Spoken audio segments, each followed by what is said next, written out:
मुझे बहुत डर लग रहा है। कैसे भी करके तुम यहाँ आ जाओ, मुझे तुम्हारी बहुत जरूरत है। प्लीज राज। कहते हुए मिताली की आंखों में आंसू आ गए थे।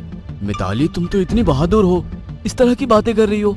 ये सब तुम्हारा वहम होगा। Just relax. अभी तो रात बहुत हो चुकी है, मेरा आना नामुमकिन है। कल सुबह आने की कोशिश करता हूँ। यदि तुम नहीं आए तो मेरा क्या होगा? यदि मुझे कुछ हो गया तो? कहते हुए मिताली जोरों से चीखने लगी। वाओ राज, मुझे तो यकीन ही नहीं हो रहा कि मुंबई जैसी जगह में हमारा खुद का ही फेसिंग फ्लैट है। सच बताओ, कितने में लिया? तुमने लोन ज्यादा लिया होगा ना? तुम जानते हो ना, हम लोग ज्यादा बड़ी किश्त अफोर्ड नहीं कर सकते। कहते हुए मिताली ने राज के गले में अपनी बाहें डाल दी। मिताली, तुम्हें मुझ पर इतना भी भरोसा नहीं है? ये फ्लैट हमारे बजट में ही है, तुमसे ज्यादा बजट की चिंता मुझे है यार। अच्छा सुनो, कंपनी के जरूरी काम से मुझे कल ही अर्जेंट कोलकाता जाना है। तुम अकेले ही शिफ्टिंग और थोड़ा सा जो पेंटिंग का काम है ना, वो करवा लेना। आप तो ऐसे कह रहे हैं जनाब, जैसे हमेशा घर की शिफ्टिंग में तुम मेरी मदद करते हो। 4 साल की शादी में 7वीं बार हम लोग घर शिफ्ट कर रहे हैं, हमेशा अकेले ही किया है। अरे हर बार की बात अलग है, तब हम लोग किराए के घर में शिफ्ट होते थे। इस बार हमारा खुद का घर होगा। खुद के घर के लिए जो सारे सपने देखे थे, सब इतनी आसानी से पूरे हो जाएंगे सोचा नहीं था यार। अगले दिन राज अपनी कंपनी की मीटिंग के लिए कोलकाता रवाना हो गया और मिताली अपने घर में साफ सफाई और पेंटिंग का काम करवा रही थी। तभी दरवाजे की घंटी बजी। वह गेट खोलने गई तो सामने एक सभ्रात बुजुर्ग महिला खड़ी थी। हम मोमिता चटर्जी इसी फ्लोर पर फ्लैट नंबर 709 में रहते हैं। कैसे हैं आप? आपने ये फ्लैट खरीदा है या किराए से लिया है? कहते हुए महिला डरते हुए फ्लैट के अंदर झांकने लगी। मिताली को उसका इस तरह का ताक झांक करना पसंद नहीं आया। मैं ठीक हूँ। मिताली ने उन्हें टालने वाले अंदाज में कहा। अरे आपने मेरी बात का जवाब ही नहीं दिया। ये फ्लैट आपने किराए से लिया है क्या? आपके परिवार में कौन कौन है? हम और हमारे पति यहाँ पर रहने वाले हैं। कल इस मकान का पोजीशन हमें मिला है।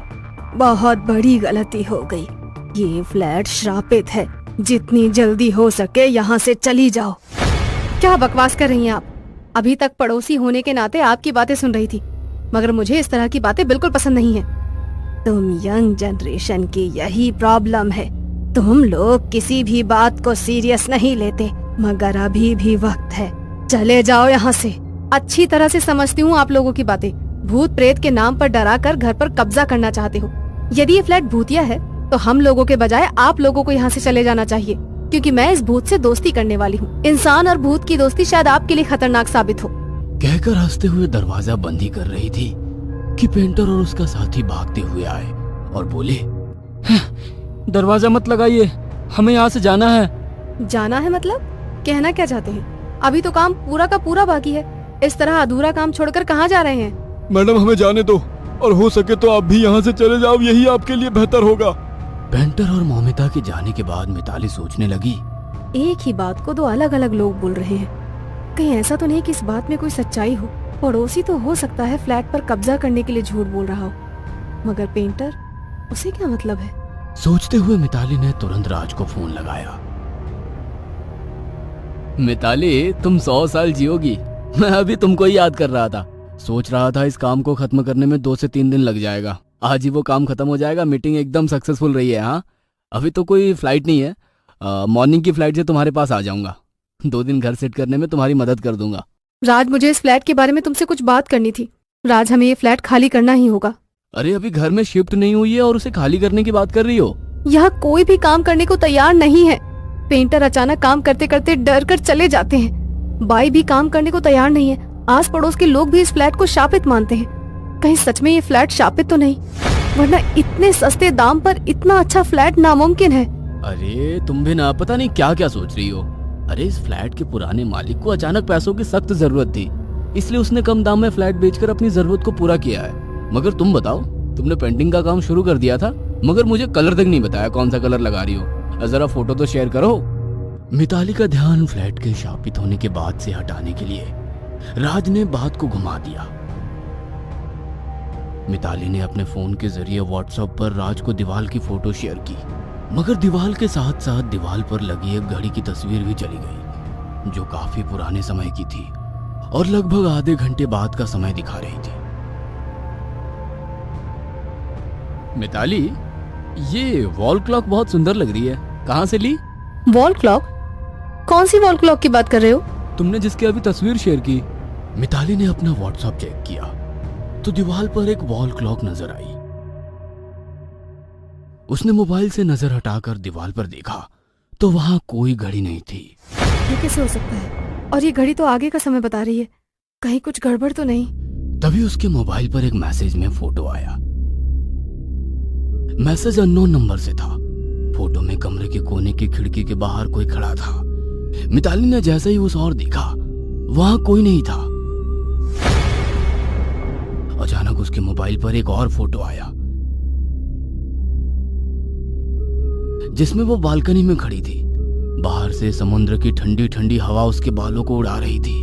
अपनी इतनी खूबसूरती देख उसे बहुत खुशी हो रही थी, मगर उसे समझ नहीं आ रहा था कि ये फोटो उसके मोबाइल पर कहां से आ रही थी। अचानक उसके मोबाइल पर एक और फोटो आई, जिसमें उसके पीछे कोई खड़ा था। उसने पलटकर देखा तो कोई नहीं था। वह पागलों की तरह घर में इधर से उधर भाग रही थी कि अचानक उसके मोबाइल पर एक और फोटो आई कि किसी ने उसे बालकनी से धक्का दे दिया है। वह जमीन पर पड़ी है। यह फोटो देख तो उसकी चीख निकल गई। उसने तुरंत राज को कॉल किया। राज, मुझे बहुत डर लग रहा है, कैसे भी करके तुम यहाँ आ जाओ, मुझे तुम्हारी बहुत जरूरत है, प्लीज राज। कहते हुए मिताली की आंखों में आंसू आ गए थे। मिताली, तुम तो इतनी बहादुर हो, इस तरह की बातें कर रही हो। ये सब तुम्हारा वहम होगा, जस्ट रिलैक्स। अभी तो रात बहुत हो चुकी है, मेरा आना नामुमकिन है। कल सुबह आने की कोशिश करता हूँ। यदि तुम नहीं आए तो मेरा क्या होगा?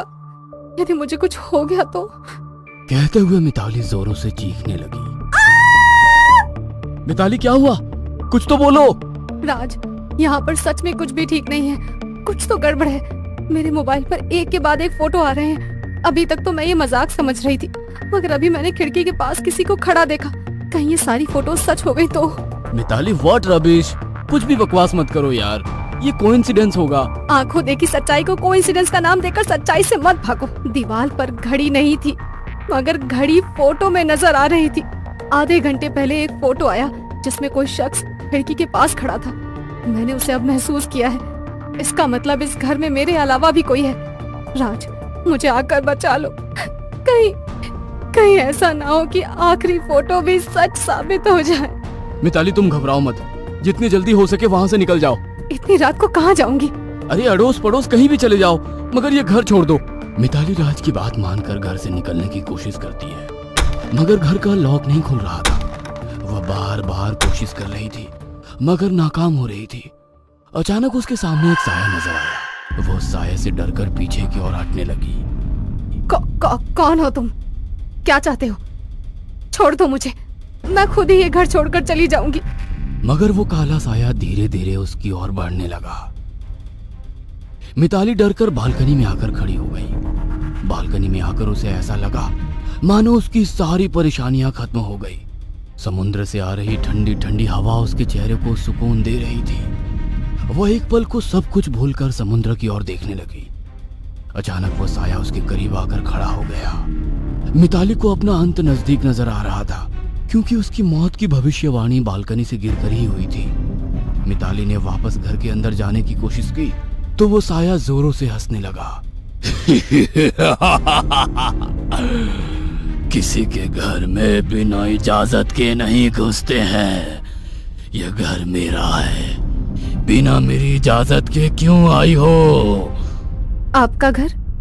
मगर हमने तो ये घर खरीदा है। विदेश से आने वाले अपने बच्चे के इंतजार में मेरी लाश महीनों यहीं पड़ी कंकाल बन गई। आज भी मुझे उसके लौट कर आने का इंतजार है। वह भले ही यह फ्लैट तुम्हें देकर मुझसे मुक्ति पाना चाह रहा था, मगर जब तक अपने बेटे को अपने पास ना पालूं, मुझे मुक्ति नहीं मिलेगी। तुम्हें जाना ही होगा। इस घर में मेरे सिवा कोई नहीं रह सकता।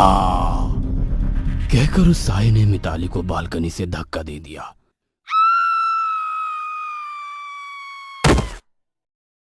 कुछ देर के बाद मिताली ठीक वैसे ही नीचे जमीन पर मरी पड़ी थी जैसा उसने अपने आप को फोटो में देखा था।